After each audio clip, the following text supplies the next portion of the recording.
Hello everyone, welcome back to Explore China, Tansuo Zhongguo. In this series of podcasts, we will be continuing at looking at the Chinese characteristics described by Arthur Henderson Smith, and we will have a look at the chapters: the talent for misunderstanding, the talent for indirection, flexible inflexibility, intellectual turbidity, and the Abscene of Nerves, contempt for foreigners.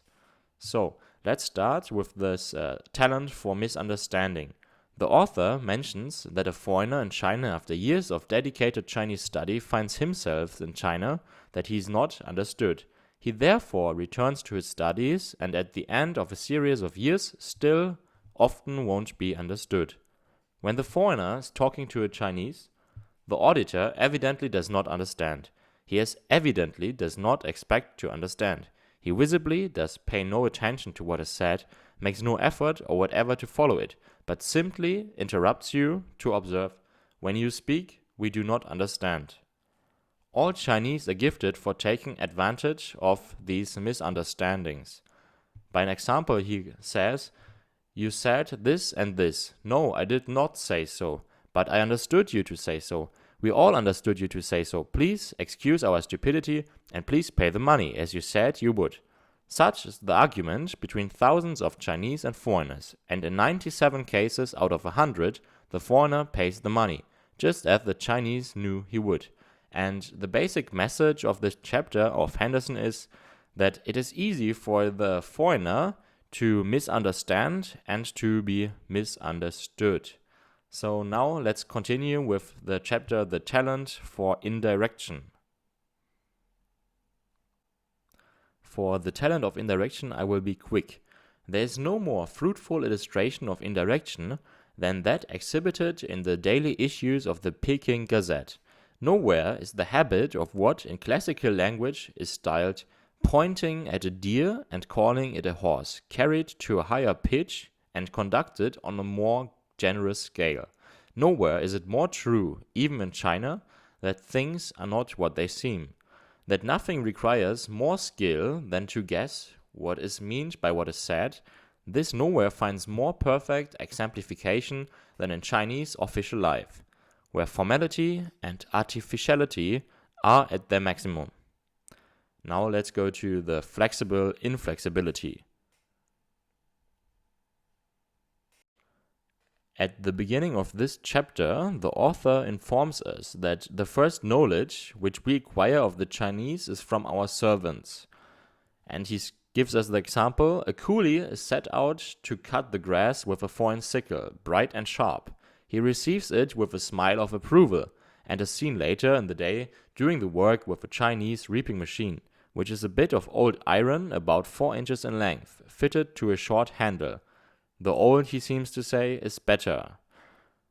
But he, on the other side, admits in China the cat that catches the rat is the good cat, and nothing succeeds like success. He admits the Chinese are far from being the most obstinate of peoples, and that they are in fact far less obstinate than the Anglo-Saxons. We call them flexible because they unite a capacity of bending of which the Anglo-Saxon is frequently destitute. Now continue with intellectual turbidity. To describe this virtue, Henderson first argues that a language in which nouns are free from gender and case, and verbs free from voice, mode, tense, number, or person invites intellectual turbidity. A prominent example of intellectual turbidity is the prevalent habit as announcing as a reason of facts. The fact itself: "Why do you not put salt into bread cakes?" you ask of a Chinese cook. The answer is, "We do not put salt in bread cakes." If the Latin poet who observed, "Happy is he who is able to know the reason of things," had lived in China, he might have modified his dictum so as to read, "Unhappy is the man who essays to find out the reason of things." And the quite straightforward, he continues, "China is the land of sharp contrasts, the very rich and the wretchedly poor, the highly educated and the utterly ignorant living side by side. Those who are very poor and very ignorant, as in the fate of millions, have indeed so narrow a horizon that intellectual stupidity is compulsory. 10 miles from their native place such persons have never been, and they have no conceptions of any conditions of life in other than those by which they have always been surrounded.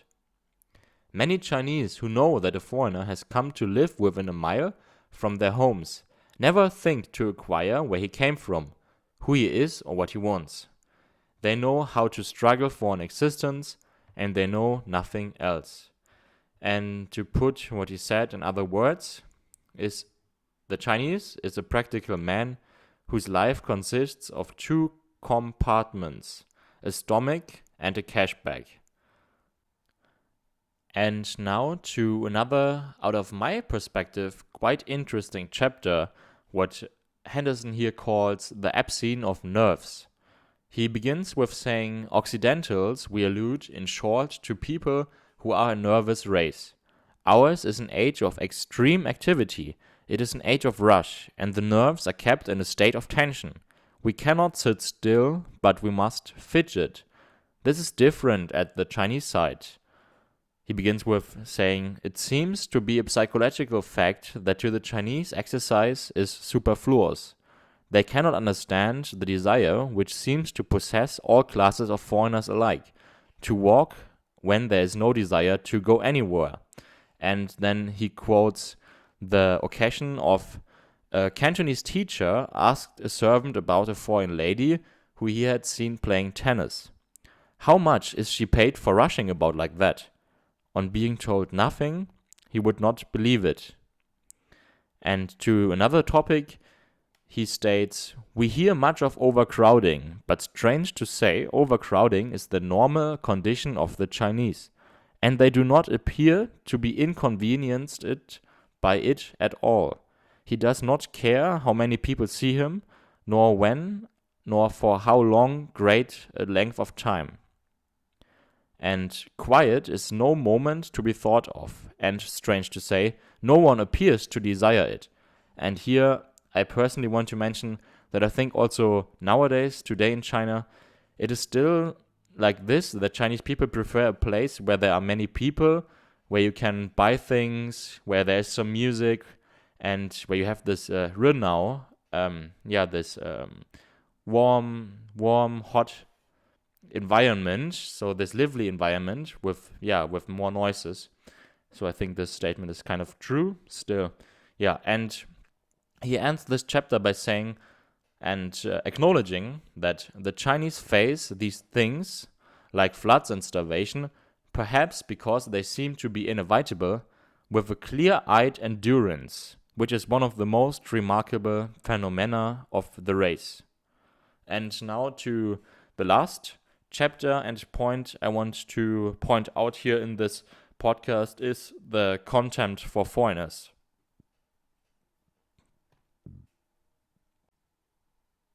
Henderson opens this chapter by stating the normal attitude of the Chinese towards the people of other lands who chose to come to China for any purpose whatever has been the attitude of the ancient Greeks to every nation not Grecian, considering and treating them as barbarians.